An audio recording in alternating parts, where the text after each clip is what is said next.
Hi, it's Sarah. It's day 19 of the Body Image Advent, and today's topic is advertising. There's no doubt in my mind that advertising is the source of a lot of negative body image and negative self-esteem, or lack of self-esteem, I should say, really. I think, there is no part of advertising I think ever makes anyone feel good. It's not what it's there for. You should all, by the way, watch Body Gossip Tash's video for today, because she explains it far better than I ever would. So I'll kind of leave that to her. But what I will say is this. The advertising industry is a very manipulative beast that is there to make us feel bad, and almost spawns all these lies and these suggestions that are not necessarily true.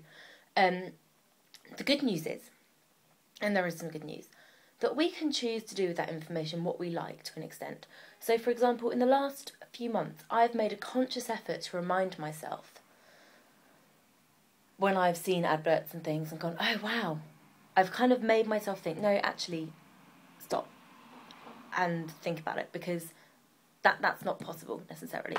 What they're saying will happen with this product is not going to happen.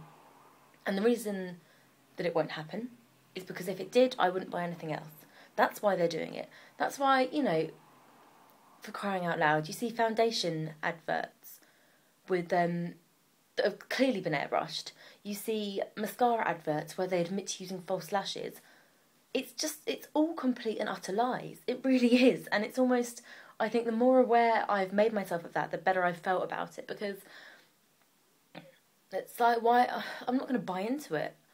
Well, I think we all do to some extent, and I still do to an extent. I mean, it's difficult, but I think there's a difference between buying into something being advertised and letting that something being advertised crush your kind of self-esteem.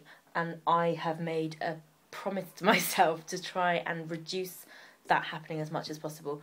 I can't stop the adverts. People are always going to advertise in that way, I think, unless, the entire population took a stand and refused to buy anything that was advertised falsely, but I don't think that's going to happen.